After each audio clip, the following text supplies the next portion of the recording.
вообще не понимаю, почему до сих пор есть зарплаты 40 тысяч. То есть ты пашешь на износ 5-2, а денег хватает от зарплаты до зарплаты. Все стремятся в офис, в найм, потому что там стабильность, нам это всегда говорили.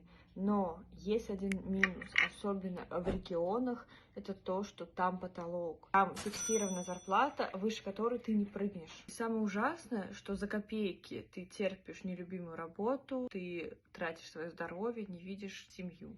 А в регионах и выбрать другую работу ты не можешь, потому что везде низкие зарплаты. Естественно, люди начинают залезать в кредиты, потому что просто-напросто не могут себе что-то большее позволить.